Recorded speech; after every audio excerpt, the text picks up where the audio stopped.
좋은 인연입니다. 오늘은 이제 육조 스님에게 참정한 인연을 함께 공부하도록 하겠습니다. 또 오늘이 마지막 날이네요. 그래서 책거리를 다 해야 되는데 책거리를 다 하지 못하고 그냥 건단진언으로 그렇게 넘어갈 것 같은 기분이 들어서 이해를 해주시기 바랍니다. 육조 스님께서는 황매선사에게 오조 스님에게 법을 받고 소주 조우천으로 돌아왔다. 그러나 사람들은 이 일을 알지 못하였다. 그때 유지략이라는 선비가 있었는데 육조 스님을 예의 있게 잘 대접하였다. 그의 고모는 무진장이란 비구니였는데 늘 대열방경을 외우고 다녔다. 육조 스님께서는 경 외우는 소리를 잠깐 듣고는 이 경의 오묘한 이치를 알았다. 마침내 그 비구니를 위해 뜻을 말해주니 비구니가 경에 있는 글자를 짚어가며 물었다. 육조 스님께서는 글자는 알지 못하니 뜻을 가지고 물어봐라 말씀하시니 비구니는 글자도 모르는데 어찌 뜻을 알 수 있습니까? 라고 하였다. 육조 스님께서는 모든 부처님의 오묘한 이치는 글자와 상관이 없다고 말씀하셨다. 이때는 육조 스님이 계를 받기 전입니다. 머리도 안 감고 그냥 거사로 있는 그런 모습을 지니고 있을 적에 이제 일인 것 같습니다. 비구니는 그 말에 놀라 육조 스님을 기이하게 생각하여 덕이 있는 마을 어른들에게 이분은 도가 있는 분이시니 마땅히 청하여 공양하셔야 합니다라고 알리게 되었다. 진무의 먼 자손인 조승량과 마을 사람들이 다투어 찾아와서 육조 스님께 절을 올리고 공양을 하였다. 제일 먼저 만난 그 인연이 비구니 스님이신 것 같아요. 육조 스님께서 그 시절 보림고사는 수나라 말기 전쟁 때 불타버려서 폐허가 된 상태였다. 제일 먼저 만난 것은 육조 스님이 아니고 오조 스님인데 도망가고 난 뒤에 만난 분이 비구니 스님입니다. 그때에 다시 절을 지어 육조 스님을 모시니 금방 부처님 도량이 만들어졌다. 육조 스님께서 9개월 정도 머물 때 또 나쁜 사람들이 쫓김을 당하게 되어 스님께서는 앞산에 몸을 숨겼다. 나쁜 사람들이 산까지 쫓아와 불을 질러 나무와 풀들을 몽땅 태웠지만 스님께서는 큰 돌 가운데 몸을 밀고 들어가 피해서 참화를 면하였다. 그 돌에 스님께서 결가부좌했던 무릎의 흔적과 가사의 무늬 자국이 남아있게 되니 이 때문에 피난석이라고 불렀다. 육조 스님께서는 홍인대사가 말씀하신 봉의 칙지와 우의 칙장이란 말을 기억하고 회지편과 사해연 이 두 마을에서 몸을 15년간 숨기게 된 것이다. 법회 스님은 소주 곡강 사람인데 육조 스님을 처음 찾아뵙고 다음과 같이 물었다. 법회는 상수제자입니다. 육조 스님의 이 마음 자체가 부처님이다 라는 말의 뜻을 알게 해 주시옵소서. 육조께서 앞생각이 생겨나지 않는 것이 이 마음이요 뒷생각이 소멸할 게 없는 것이 부처님이다. 모든 모습을 만들어내는 것이 이 마음이요 모든 모습을 떠나 있는 것이 부처님이다. 그 내용을 다 갖추어 말할 것 같으면 영원토록 말을 다 해도 할 수가 없다. 나의 개송을 들어라. 부처님이란 지혜를 가리키는 것, 부처님의 참모습은 고요한 마음, 번역을 고요한 마음이다 이렇게 얘기했는데 늘 선정 가운데 함께하고 있다 이런 입장인 것 같습니다. 선정삼매 반야지에 하나가 되니 그 마음은 맑고 맑아 깨끗하여라. 선정과 지혜를 나눠 놓을 수 없이 둘이 아닌 도리를 우리가 깨닫지 않으면 안 된다 하는 의미의 얘기 같습니다. 이 법문을 하나하나 알아가는 건 네가 익힌 습성으로 말미암지만 참된 근본 사용하면 생멸이 없어 선정의 힘 반야지에 바를 뿐이다. 법회 스님은 이 말에 크게 깨닫고 개송을 지어서 다음과 같이 찬탄하였다. 마음 자체 알고 보니 원래 부처님, 이 내용을 알지 못해 비루한 중생, 선정지혜 알고 나서 그 바탕으로 도를 닦아 모든 망상 벗어나다다. 본래 도는 닦는 게 아니죠.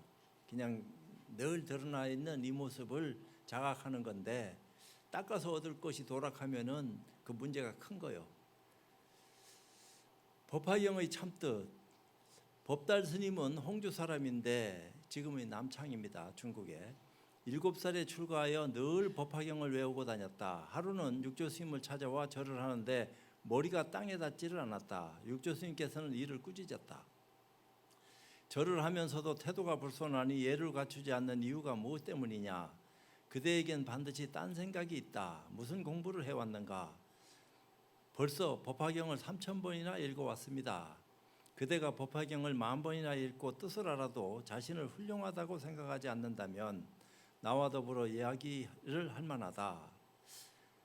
근데 지금 그대는 법화경을 짊어지고 다니면서 그 잘났다는 허물을 조금도 알지 못한다. 나의 개송을 들어라. 절은 본디 아만을 꺾는 것인데 어찌하여 머리를 숙이지 않나. 잘났다는 그 생각에 죄가 생기니 나 잊을 때 생겨나는 그 복이 우뜸. 자기를 잊을 때 생겨나는 그 복을 지어라. 이 뜻을 알 수 있겠느냐? 그대의 본명은 무엇인가? 법달이라고 합니다. 그대 이름이 법달이라 하더라도 어찌 일찍이 법에 통달한 적이 있었겠는가? 또 개송으로 노래로 하는 겁니다.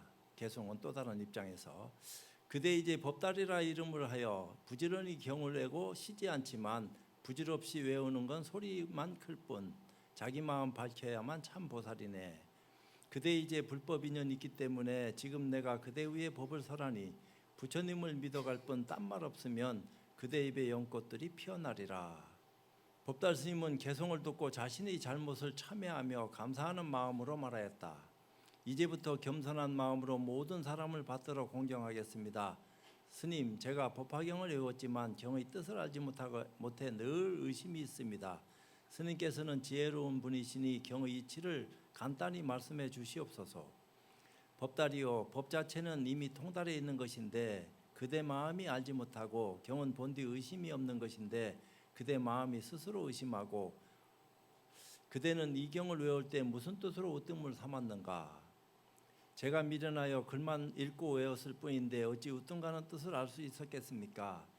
법달 스님이 굉장히 이제 자세를 낮추고 하심하는 그런 입장에서 내가 글자를 알지 못하니 그대가 경을 쭉 한번 외워보아라. 내가 그대를 위하여 그 뜻을 말하리라. 법달이 큰 소리로 경을 외우다 비유품에 이르게 되었다. 육조께서 멈춰라. 이 경은 원래 1대4인연으로 부처님이 이 세상에 출현하신 것을 제일 중요한 뜻으로 삼았다. 설사 여러 비유를 말할지라도 이 1대4인연을 벗어날 수 없다. 무엇을 1대4인연이라고 하는가? 경에서는 모든 부처님께서 오직 이 1대4인연으로 이 세상에 출현하셨다고 하셨다. 여기서 말하는 1대4란 부처님의 지견이다. 세상 사람들이 밖으로 어리석어 모습에 집착하고 안으로 어리석어 공에 집착한다. 모습에서 모습을 집착하지 않고 공에서 공을 집착하지 않으면 안팎이 어리석지 않다. 이 법을 깨달아 한 생각이 열리면 이를 부처님의 지견이 열린다고 한다. 부처님이란 깨달음이다. 그 내용을 넷으로 나누어 중생들이 깨달음을 열고 그것을 보고 알고 그 자리에 들어가게 하는 것, 견문각지하는 것을 말한다.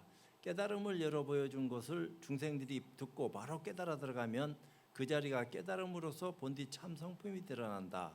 그대는 깨달음에 대해 계시오입하는 이야기를 듣고 이는 본디 부처님의 지견으로서 우리에게 해당이 안 된다는 견해를 가져서는 안 된다. 이런 견해는 부처님과 부처님의 말씀을 비방하고 훼손한다. 부처님만 부처님의 지견을 갖추어야 한다면 어찌 다시 중생들에게 계시오입을 얘기할 필요가 있겠는가? 그러니 이제 부처님의 지견이란 그대의 마음일 뿐 다시 이를 떠나 다른 부처님이 없다는 것을 그대는 믿어야 한다. 모든 중생들은 대개 자신의 광명을 보지 못하고 바깥 경계를 좋아하며 그 인연으로 마음이 흔들려서 세상을 분주하게 살아간다. 이 때문에 세존께서 온갖 가르침으로 중생들이 분주한 마음을 쉬게 한다. 바깥으로 구하는 마음이 없다면 부처님과 다를 것이었기 때문에 이를 부처님의 지견을 열었다고 한다. 나 또한 모든 사람들이 자신의 마음에서 늘 부처님의 지견을 열 것을 권한다. 세상 사람들은 마음이 삿되고 어리석어 죄를 짓는다. 입으로 좋은 말을 하지만 마음이 나빠서 탐욕, 성냄, 질투, 아첨, 암만으로 다른 사람을 해치니 이는 스스로 중생의 지견을 펼치는 것이다. 바른 마음으로 늘 지혜롭게 자신의 마음을 비추어서 나쁜 일을 그치고 좋은 일을 행하면 이는 스스로 부처님의 지견을 여는 것이다. 그대는 모름지기 생각마다 부처님의 지견을 쓸 일이지 중생의 지견을 쓰지 말아야 한다. 부처님의 지견을 쓰면 세간이 어려움을 벗어나지만 중생의 지견을 쓰면 세간이 번뇌에 묶인다.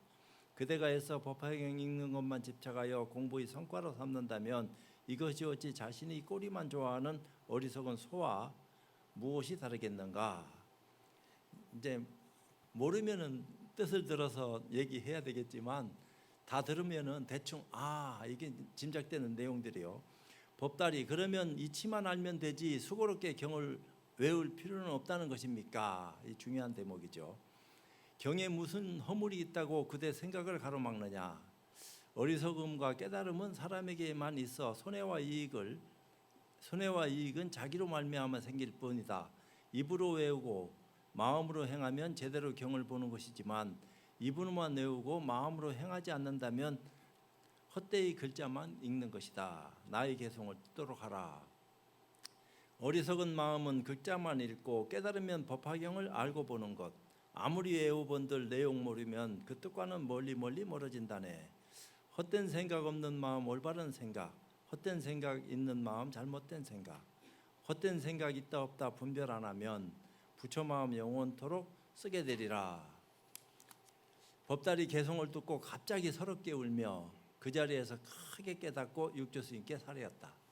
그러니까 그 육조 스님 말씀을 듣고 법다리 그동안에 자기가 가지고 있던 암안심을 육조 스님 만나자마자 꺾으려고 마음을 일으켰지만 아직도 안 꺾이고 있는 그 입장을 육조 스님이 잘 알아서 뭔가 한 자리 쿡 찔러주니까 엄청나게 크게 깨닫고 그렇게 울었어요. 그러면서 사례기를 예전에는 정말 저는 법화경의 뜻을 알지 못하고 글만 읽어왔습니다. 다시 여쭙겠습니다. 경에서 모든 성문과 보살들이 아무리 생각해도 부처님의 지혜는 알 수 없다 했는데 지금 범부로 하여금 자기 마음만 깨치면 이를 일러 부처님의 지견이라고 한다 하시니 이는 상근기가 아니라면 비방과 의심을 면할 수 없습니다. 경의 뜻과 다르다 이 말입니다. 또한 경에서 말한 양과 사슴의 수레와 하얀 소가 이끄는 수레는 어떻게 구별해야 합니까? 스님께서는 다시 가르침을 주옵소서. 육조 스님께서 경의 뜻이 분명한데 그대 스스로가 어리석을 뿐이다. 모든 성문과 영각 보살들이 부처님의 지혜를 알 수 없다고 말한 것은 그들이 아르마리로 알려고 하는데 그 허물이 있기 때문이다. 아르마리로 온갖 생각을 다 한다 해도 아르마리는 부처님의 지혜와 더욱 멀어지기 때문이다. 부처님은 본디 본부를 위하여 법을 말하지 부처님을 위하여 법을 말하지 않는다.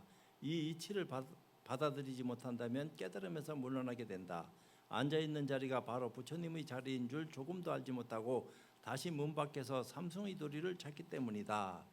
그러니까 부처님이 다른 곳에 계시는 것이 아니고 늘 스스로 자기 그 이제 앉은 자리가 부처님 자리다 하는데 앉아있는 자리 하니까 늘 앉아있는데 행주자 어묵동종 과거 현재 미래에 관계없이 앉아있는 자리 그 자리가 어떤 자리일까 하는 것은 우리가 자각해서 깨달아야지 안다 이래 된 거예요. 그래서 이 법화경 같은 것은 도노돈수적인 눈으로 경을 봐야지 도노점수적인 눈으로 경을 보면 안 된다.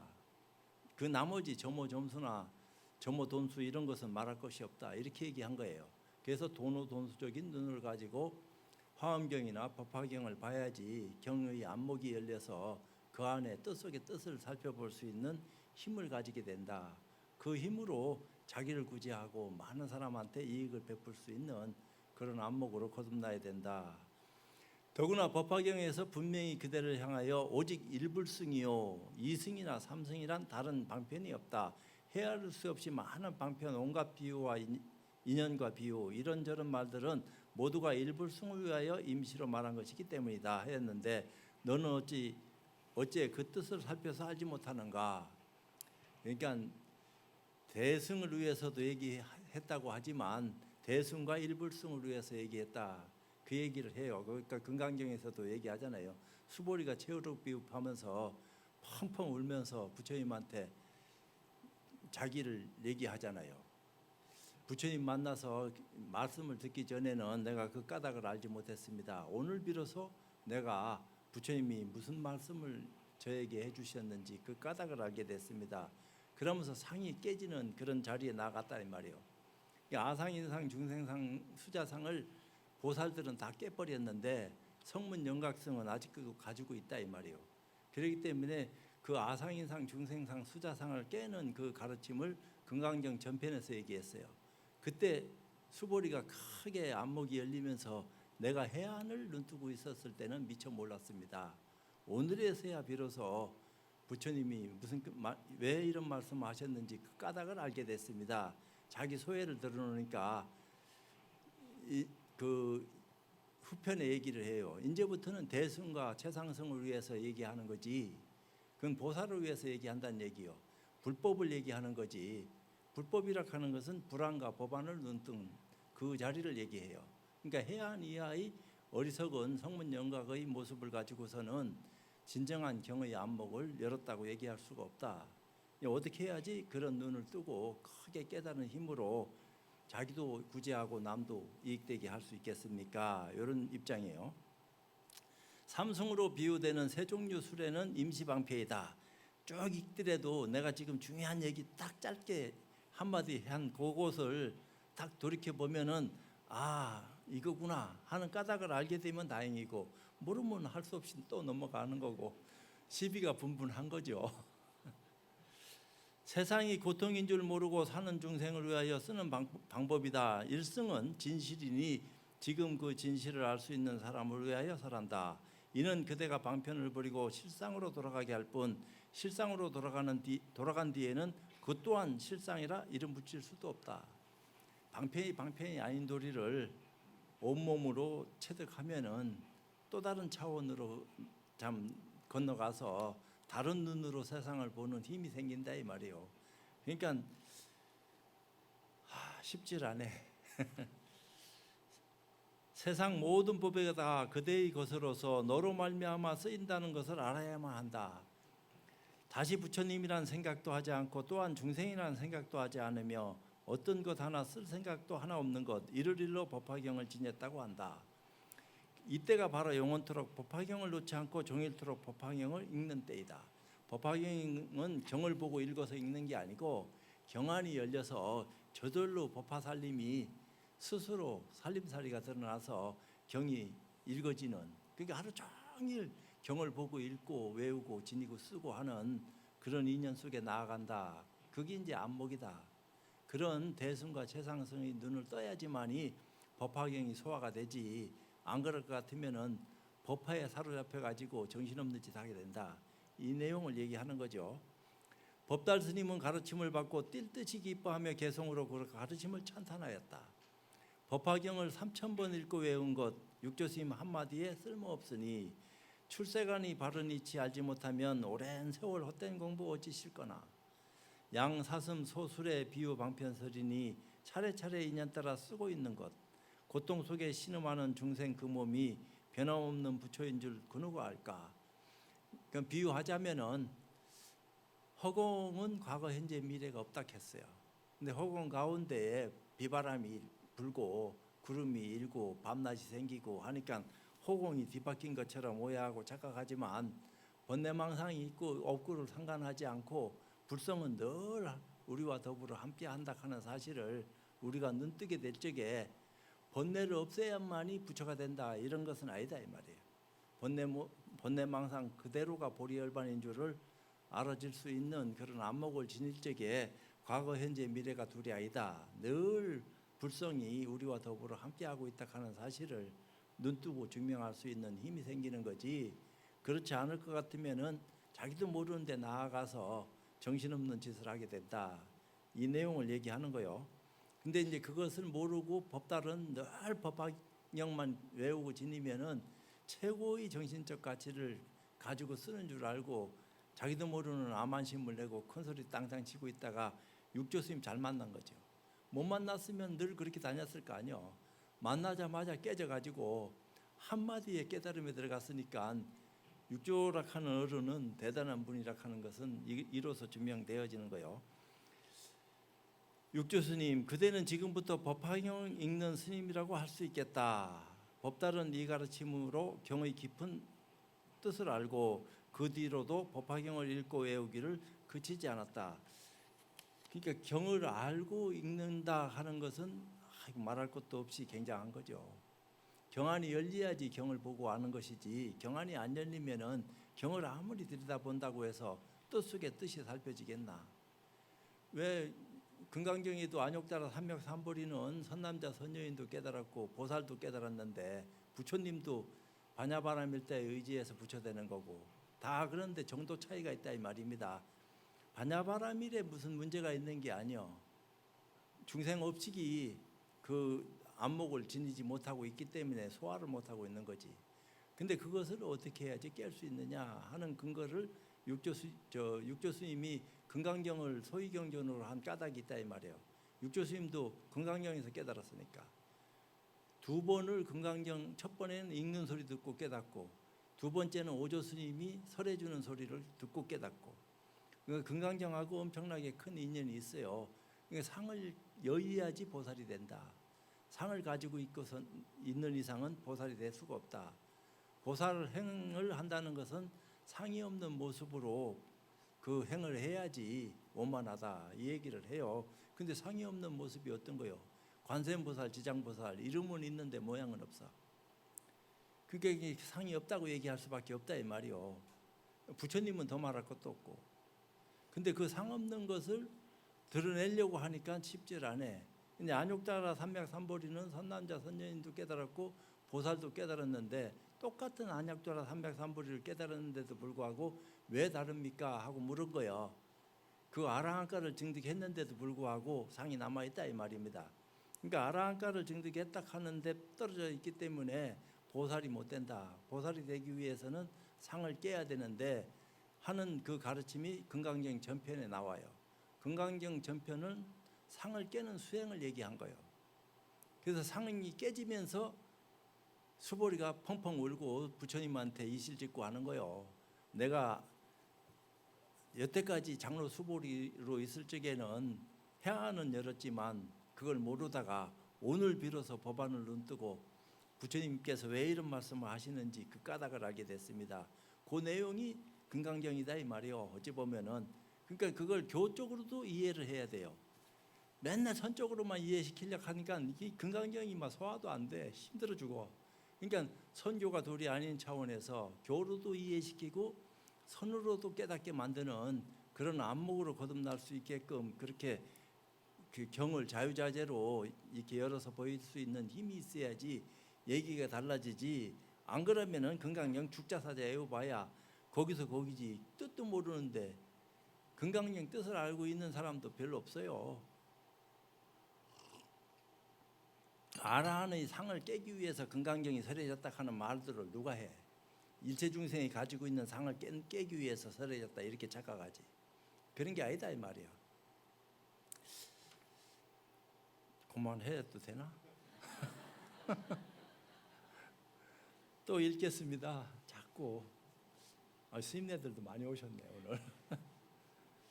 지통 스님은 수주 안풍 사람이다. 스님이 처음 능가경을 1000번이나 읽어보아도 부처님의 3가지 몸과 4가지 지혜를 알지 못하자 육조 스님께 절을 하고 가르침을 받고자 하였다. 3가지 몸에서 맑고 깨끗한 법신은 그대의 성품이고, 맑고 깨끗한 법신, 청정법신 이렇게 얘기하는데 청정은 물들지 않는 게 청정이야. 육안으로 얘기하는 깨끗한 것이 청정이 아니란 말이요. 불법의 안목으로 얘기되어지는 청정, 그것은 물들지 않는 거야. 더러운 것도 아니고 깨끗한 것도 아니다. 어디에도 머물거나 물들지 않는 순수함이 청정이다. 그것이 법신이다. 이 얘기를 한다 이 말입니다. 그대의 성품이 조금도 부족함이 없는 오롯한 보시는 그대의 지혜이며, 그러니까 촛불이 있으면 촛불이 있고 그 불빛에 의해서 저 그림자가 나타나는데 그런 비유를 들어서 얘기하잖아요. 달이 있고 달빛이 있고 달 그림자가 있고 하는 얘기를 하듯이, 인연 따라 수없이 몸을 놔두는 화신은 그대의 행이다. 본디 수행을 떠나서 따로 3가지 몸을 말한다면 이를 일로 몸은 이때 지혜가 없다고 한다. 세 가지 몸에 자신이 성품이 없다는 것을 알면 이를 일러 네 가지 지혜의 깨달음이라고도 한다. 나의 개성을 듣도록 하여라. 그게 깨달은 사람은 수행을 가자해서 수행하질 않아요. 그냥 그 자체가 수행이지. 따로 어떤 수행을 해야지 수행한다 안 한다, 이거는 모르는 사람들을 위해서 짐짓 방편으로 일러주는 수행의 모습이고, 진정한 수행자는 수행을 하는지 수행을 안 하는지, 저 사람이 보살인지 거진지 뭐 알 수가 없다 이 말이에요. 도대체 자신의 성품 속에 세 몸이 있고 네 가지 참지에 드러내놓으니 듣고 보는 모든 인연 떠나지 않고 그 자리에서 부처님의 세상에 간다. 내가 이제 그대 위에 설 법을 설하니 이 이치를 믿고 알고 지혜로워져 입으로만 깨달음을 이야기하는 어리석은 사람에게 속지 말거라. 그러니까 여러분들도 저한테 속지 말아야 돼. 나는 입만 가지고 사는 사람 같아. 네 가지 지혜가 말하는 뜻을 알 수 있겠습니까? 이미 세 가지 몸을 알아 네 가지 지혜가 분명한데 다시 무엇을 묻고 있느냐? 세 가지 몸을 떠나 네 가지 지혜를 달리 말한다면 이를 일러 지혜만 있고 몸은 없다고 한다. 여기서 지혜만 있다고 한 것은 지혜가 없다는 뜻과 마찬가지이다. 대원경지 그 성품은 맑고 깨끗해. 대원경지라 하는 것은 과거 현재 미래에 관계없이 어디에도 걸림이 없이 통째로 싹 다 드러난 완벽한 공과 같은 그런 참 원만한 모습이 대원경지라고 말한다면은 병등성지 그 마음에 병이 없으며 8식, 7식, 6식, 5식 하는 그런 얘기를 하는 건데, 묘관찰지 그 견해는 억지가 없고 성소작지 그의 몸은 둥그런 거울, 이 몸뚱아리 이거는 성소작지야. 오온이고 거기에 이제 의식이 붙어가지고 묘관찰지가 되고 거기에 또 더 깊은 심의식이 드러나서 칠식 만라식이라 하는 그런 입장을 얘기하고, 대원경지라 하는 것은 식도 다 떨어진 그런 또 다른 입장에서 얘기되어지는, 그러니까 백식 만식이라도 식이 남아 있으면 깨달음이 아니에요. 8식도 떨어져서 9식도 식이요. 10식이 있는지 없는지는 몰라도 그것도 식이고, 식이라 하는 모양이 있으면 깨달음이 아니다. 완벽한 깨달음이 아니다 이 말이에요. 깨달은 것 같은 느낌이 들을 뿐이지. 그 식이 끊어져야지, 식심이 끊어져야지 깨달음에 들어갔다 이렇게 얘기할 수 있다. 그 식심이 뭐냐? 그건 아르마리다 이 말이에요. 지금 내가 이렇게 분별해서 생각을 일으키고 설명하는 이런 일련의 일들이 다 식심이다 이 말이에요. 분별로서 말하는 거지, 이 분별이 나오기 전, 한 생각이 일어나기 전의 그 실상을 어떻게 해야지 눈뜰 수 있겠느냐. 5식, 6식, 7식, 8식 인과의 흐름, 다 과의 인과에 따라서 인연을 맺는 그런 모습에 불과한 거죠. 그 개념만 쓰여질 뿐 참성품 없어. 그 자리에 아르마리 두지 않으면 제 아무리 번잡해도 고요한 마음, 한 생각도 안 일으키고 가만히 있으면 깨달음 없이 있으면 무기공에 떨어지는 거예요. 깨달음에 눈뜨고 한 생각도 일으키지 않는 것은 근본적으로 일찍이 한 번도 생각을 일으킨 적이 없다 하는 사실을 증명해 보일 수 있는 눈을 떴다는 얘기입니다. 근데 이제 모르는 사람들은 생각을 안 일으키려고 해. 근데 공부된 사람은 하루 종일 생각을 일으켜도 일으킨 바가 없다 이렇게 얘기한다 이 말입니다. 새가 허공을 날라서도 흔적이 없는 것처럼, 그러니까 일으키고 안 일으키기를 문제 삼지를 안 해. 근데 이제 모르는 사람들은 일으키면은 그게 분별이 되고 안 일으키면은 무기에 떨어지고, 이제 그러다 보니까 뭐가 뭔지 모르는 뒤죽박죽이 되는 건데, 공부가 돼서 눈을 뜨게 되면은 안팎이 훤해지니까 뭐 따로 분별하고 자시고 할 것이 뭐 있겠느냐. 의 내용은 아르마리식이 바뀌어서 지혜가 되는 것이다. 전호식이 바뀌어서 성소작지가 되고 제6식이 묘관찰지가 되며 제7식이 평등성지가 되고 제8식이 대원경지가 된다. 다 이제 뭐 식이 떨어져서 그렇게 된다 하지만 떨어질 식이 본래 없는데 어디서 식이 있니 없니를 구별할 거요. 근데 그 구별하는 모습이 자기의 본래 마음인데 따로 찾고 말고 할 일이 없다 이 말이야. 마음이라 하는 데는, 마음은 딴 데서 구해오는 것이 아니요, 있는 그대로 쓰고 있는 모습을 스스로 증명해 보일 수 있는 눈이 열리면 알아지는 거지. 7식은 평등성지가 되고 제8식은 대운경지가 된다. 60과 7식은 인가운데서 바뀌고 50과 8식은 과에서 바뀌지만 그저 이름만 바뀔 뿐 그 바탕이 바뀌는 것은 아니다. 지통스님이 자신이 성품에 있는 지혜를 단숨에 깨달아 기쁨으로 마침내 육조스님께 개성으로 지어 바쳤다. 세 가지 몸 원래 나의 바탕이 되고 네 가지 지혜로운 마음의 밝음, 삼신사지 그 모두가 걸림이 없어 중생 따라 그 모습 드러내는 내도다. 수행을 한다 하면 모두 헛된 짓, 고요함에 머물러도 참됨이 아니니 묘한 이치 스님 덕에 깨치고 나니 마침내 모든 망상 사라지도다. 수행을 한다 하면 모두 헛된 짓, 그 깨닫고 하는 것이 수행이지 깨닫지 못하고 하는 수행은 망상 피는 거다 이 말이요. 여기서는 그렇게 얘기를 한 거죠. 고요함에 머물러도 이건 삿된 거다. 그 근본 자체가 물들지 않는 것이기 때문에 순수하다. 그것을 억지로 이름하여 우리는 막다, 고요하다 뭐 이런 소리를 하는 것뿐이지 진짜 고요하다 하는 것은 깨달아야지만이 알 수 있는 자리지 깨닫지 못하고 우리 육신의 어떤 고요함만을 자꾸 구해서 이게 고요하다 이렇게 하면은 어리석은 데 떨어진다 이 말이죠. 그 집안 이제 끝날 때도 됐는 것 같은데 아니 책거리를 하려고 하니까 이게 책거리를 어디서 해야 될런지 이게 그래서 이제 마지막으로 이제 육조스님 말씀을 전하면서 마치도록 해야 되는데 육조스님 돌아가시는 것을 이제 하고서 마치려고 그래요. 내가 이제 개성호를 함기고 너희들에게 작별하리라. 이 개성의 이름은 자신의 성품이 참 부처님이라고 한다. 자성진불계라고 이름 붙였어요. 뒷사람들이 이 개성의 뜻을 알면 스스로 본디 마음을 보고 스스로 부처님의 도를 이룰 것이다. 개성으로 말하겠다. 진여자성 참된 성품 이대로가 참 부처님, 삿된 견해 탐욕 성냄 그대로가 마고니 왕, 어리석어 마고니가 내 마음에 집을 삼고 바른 견해 부처님이 내 마음에 머문다네. 성품 속에 삿된 견해 어리석음이 일어나면 바로 즉시 마고니가 거기에 와서 머물지만 정견으로 탐욕 성냄 어리석음 사라지면 마고니가 부처되니 진실하여 거짓이 없네.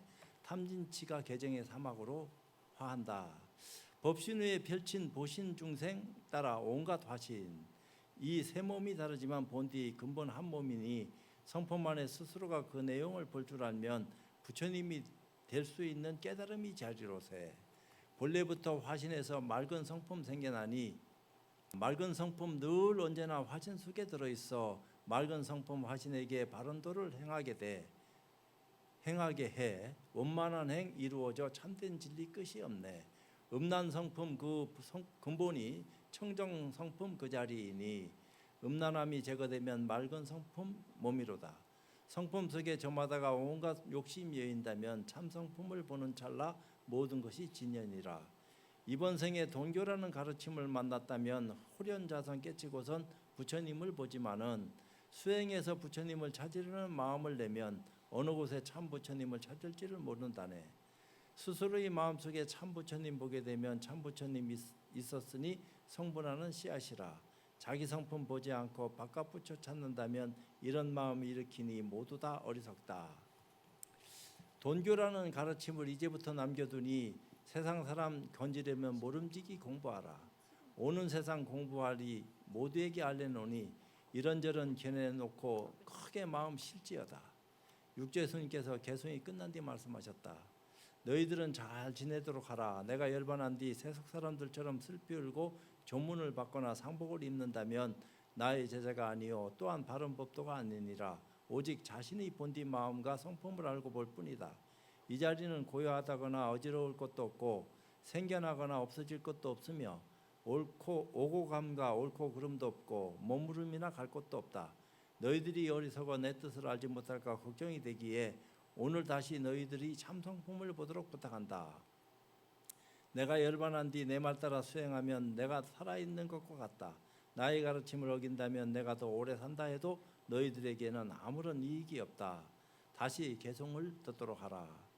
가만가만 우뚝 앉아 좋은 일도 하지 않고 활기차게 살아오며 나쁜 일도 하지 않아 듣고 보는 온갖 경계 끊고 보니 텅 빈 충만 큰 마음이 활짝 열려 집착할 게 전혀 없다.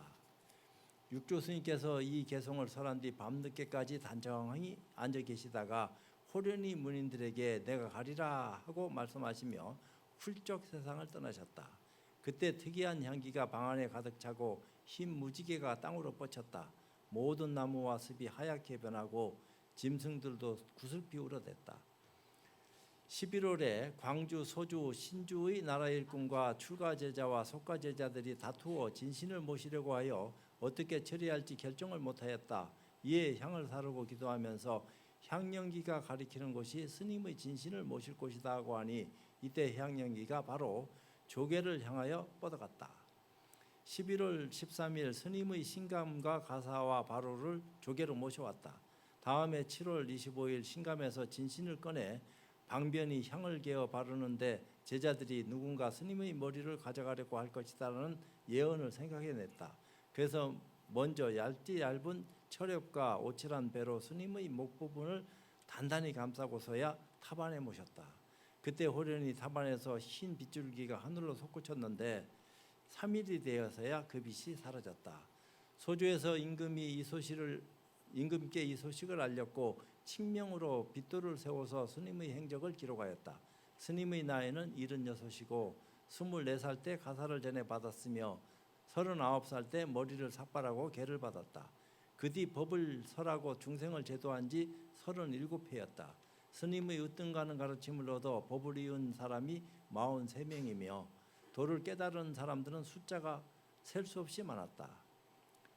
달마대사께서 전한 가사, 중종이 하사한 만합가사와 법의바로, 방변이 만든 육조스님의 진상과 육품들은 탑을 관리하는 사자가 맡아 보림사에 안치하였다. 그리고 육조단경을 널리 유포시켜 으뜸된 가르침을 드러내어 삼보를 융성하게 한 것은 널리 중생들을 이롭게 하는 일이었다. 여기까지 이제 육조단경을 해 마쳤습니다.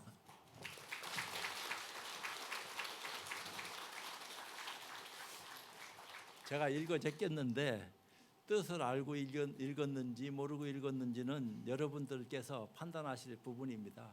제 입장에서는 나름대로 근본 뜻이 어디 있는가, 뜻을 알면 어떻고 모르면 또 어떻겠습니까? 인연따라 이 자리에 와서 육조 스님의 가르침을 제 나름대로 최선을 다해서 함께 하려고 노력은 했는데 제 재주가 부족한 관계로 많은 사람들 눈뜨게 하는데 도움이 됐는지 해를 끼쳤는지 나는 알 수는 없습니다.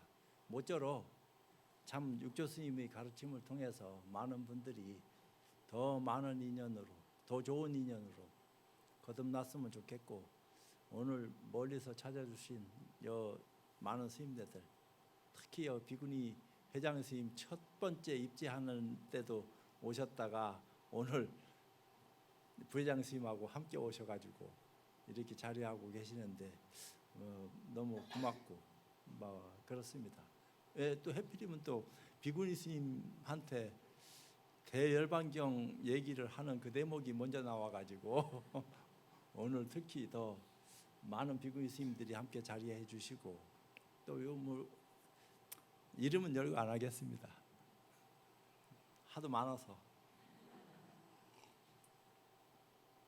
마지막 해양 자리에 제일 많은 인원이 이 자리에 모여서 함께 축하하는 것 같은 느낌이 들어서 조금 그렇지만 그래도 육조 단경을 저뿐만 아니라 많은 분들이 늘 심심파적으로 손에 놓지 않고 또 돌려가면서 읽어주시기를 부탁드리면서 법회 마치도록 하겠습니다.